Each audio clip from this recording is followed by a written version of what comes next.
আবহাওয়ার খবরে নজর রাখা যাক। দক্ষিণের বেশ কয়েকটি জেলায় নাগারে বৃষ্টি হচ্ছে। এই বৃষ্টি কি এবার একটু কমবে? কিছুটা হলো বৃষ্টি ধরেছে মনে হচ্ছে অন্তত। হাওয়া অফিস কি বলছে শোনা যাক। আমার সঙ্গে বিশ্বজিৎ রয়েছে সরাসরি। বিশ্বজিৎ, তাহলে নিম্নচাপের প্রভাব কি আস্তে আস্তে কাটছে? একদমই, নিম্নচাপ ক্রমশ শক্তি হারিয়েছে এবং বলা ভালো বাংলা থেকে অনেক দূরে চলে গেছে। ঝাড়খণ্ড পেরিয়ে এই মুহূর্তে কার্যত দক্ষিণ বিহার এবং কিছুটা পূর্ব উত্তরপ্রদেশে ঢুকে গেছে। কাজেই অনেকটা দূরে এবং ওয়েলমার্ক লো প্রেশার অর্থাৎ গভীর নিম্নচাপ থেকে সুস্পষ্ট নিম্নচাপে পরিণত হয়েছে। তবে মৌসুমি অক্ষরেখার অবস্থান এখনও রয়েছে এবং মৌসুমি অক্ষরেখা কাঁথির ওপর দিয়ে উত্তর পূর্ব বঙ্গোপসাগর পর্যন্ত বিস্তৃত রয়েছে। মূলত এর কারণেই কিছুটা জলীয় বাষ্প ঢুকছে আর তার ফলে এই মেঘলা আকাশ থাকবে, কোথাও কোথাও আংশিক মেঘলা আকাশ। তবে বৃষ্টির পরিমাণ অনেকটা কমেছে এবং আরও কমবে। আগামী 2-3 দিনে অন্তত বৃষ্টির পরিমাণ আরও কমে যাবে এবং তার ফলে তাপমাত্রা কিছুটা বাড়বে। তবে যতটা তাপমাত্রা বাড়বে তার থেকেও বেশি জলীয় বাষ্প বাতাসে বেশি রয়েছে এবং তার ফলে আর্দ্রতাজনিত অস্বস্তি বা ফিল লাইক টেম্পারেচারটা কিন্তু অনেকটা বেড়ে যাবে।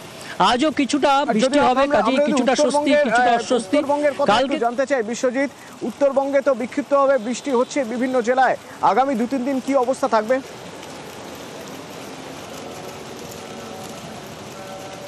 উত্তরবঙ্গ আগামীকাল থেকে পরিস্থিতি অনেকটা দক্ষিণবঙ্গের মতন হবে। তবে আজকেও একেবারে উপরের দিকের যে 5-6 জেলা রয়েছে উত্তর দিনাজপুর পর্যন্ত, সেখানে বিক্ষিপ্তভাবে ভারী বৃষ্টি আজও চলবে।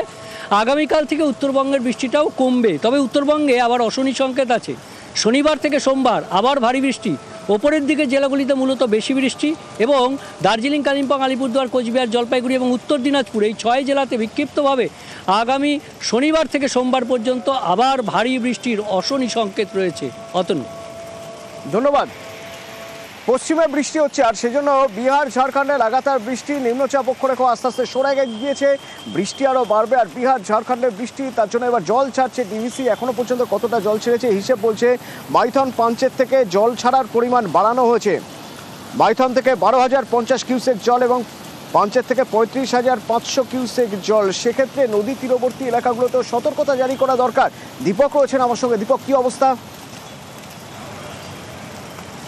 দেখো, একেবারে কিন্তু আমরা দেখেছিলাম কি জল ছাড়া অব্যাহত ডিবিসির 2 জলাধার মাইথান এবং পাঞ্চেত জলাধারে।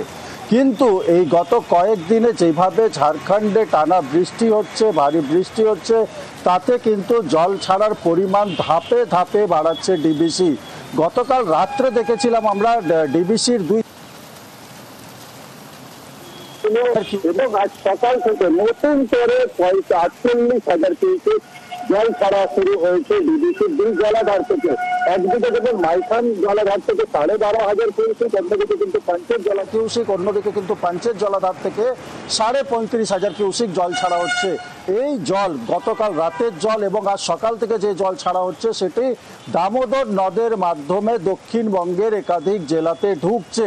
ইতিমধ্যে ডিবিসির পক্ষ থেকে জেলা প্রশাসনকে জানানো হয়েছে এবং জেলা প্রশাসন পক্ষ থেকে নদী উপকূল এলাকাগুলোতে সতর্ক বার্তা দেওয়া হয়েছে, নদীতে না নামার নির্দেশ জারি করা হয়েছে, নৌকা নামাতে নদীতে বারণ করা হয়েছে ইতিমধ্যে। কিন্তু এই জল যেভাবে দক্ষিণবঙ্গের নিচু এলাকা যেমন বর্ধমান, পূর্ব বর্ধমানের বেশিরভাগ অংশ, হাওড়া, হুগলি, আমতা, এই সব অঞ্চলে বেশি প্রভাব পড়ছে। কারণ হচ্ছে ডিবিসি ছাড়া জল সরাসরি ঢুকে যায় এই সব জেলায় এবং প্লাবন তৈরি হয়, যা ইতিমধ্যেই তৈরি হয়েছে দক্ষিণবঙ্গের একাধিক জেলায়। ডিবিসি জানিয়েছে যেভাবে।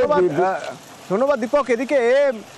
এদিকে মুকুটমণিপুর জলাধার থেকেও জল ছাড়া হচ্ছে, বাড়তি জল ছাড়া হচ্ছে। তার কারণ পুরুলিয়ায় ভারী বৃষ্টি, তাতে জলাধারের উপর চাপ পড়ছে এবং তার জন্যই মুকুটমণিপুর জলাধার থেকে বাড়তি জল ছাড়া হচ্ছে। আমার সঙ্গে প্রিয়ব্রত রয়েছে। কি অবস্থা প্রিয়ব্রত?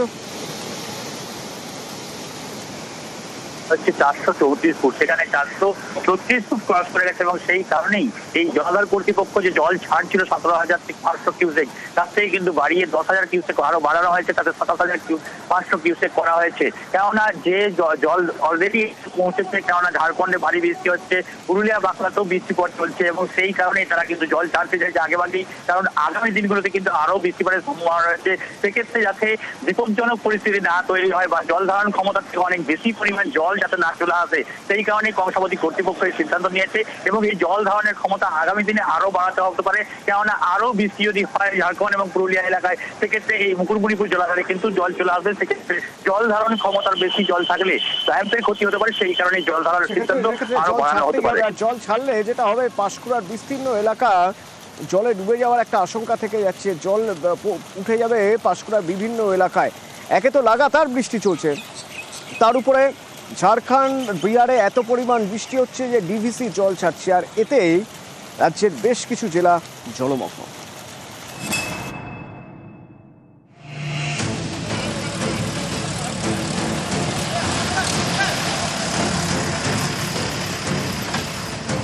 বর্ষায় এক নাগাড়ে বৃষ্টি, দোসর ডিভিসি।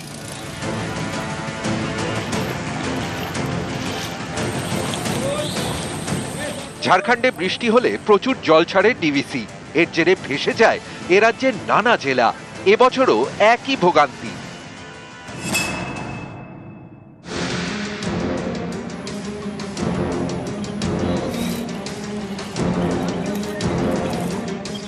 ফুলে ফেপে উঠেছে রূপনারায়ণ মুন্ডেশ্বরী। এর জেরে হুগলির খানাকুলের রাস্তায় স্রোত, বাড়িতেও ঢুকেছে জল। আরামবাগ গড়ের ঘাট রাজ্য সড়কে নেমেছে নৌকা।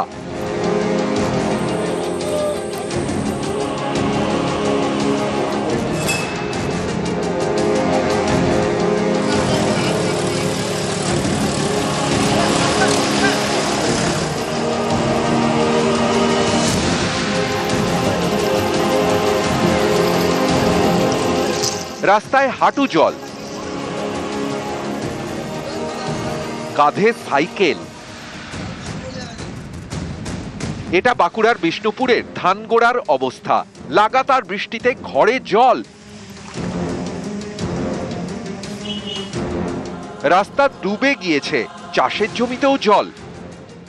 গ্রামীণ সড়কের ওপর রীতিমতো হাঁটু জল।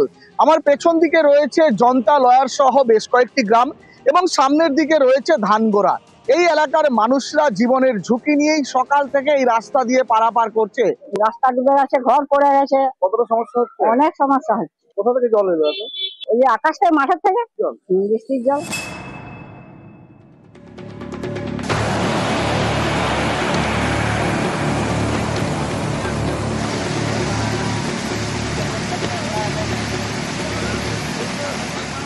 বীরভূমের মোহাম্মদ বাজারের পচ্চনপুর, এখানে দ্বারকা ফুসছে জল। রাস্তায় পাথর খাদানে যাওয়ার পথে ডাম্পার আটকে বিপত্তি।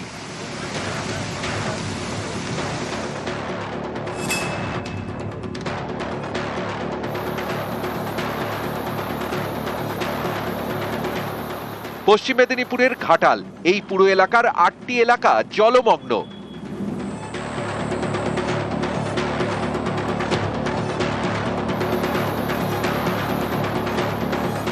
রাস্তায় জল, ভরসা এখন নৌকা, ডিঙি। জল বাড়ছে, আমাদের শিলাবতী আছে, pre danger level already cross করে ফেলেছে। আমাদের যে রূপনারায়ণ প্লাস ওল্ড কোসায় আছে, সেখানে অলরেডি ডেঞ্জার লেভেল ক্রস করে ফেলেছে। তো আমাদের যে রিলিফ অ্যান্ড রেস্কিউ ওয়ার্কস আছে কন্টিনিউয়াসলি চলছে। আমাদের যে মেডিকেল ক্যাম্পস প্লাস যে কমিউনিটি কিচেনস আছে, সেটা অলরেডি ইন প্লেস আছে।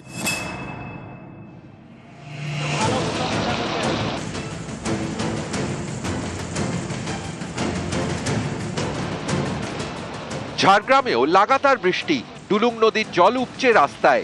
গোপীবল্লভপুরের সঙ্গে ঝাড়গ্রাম শহরে যাওয়ার কজওয়ে জলের তলায়।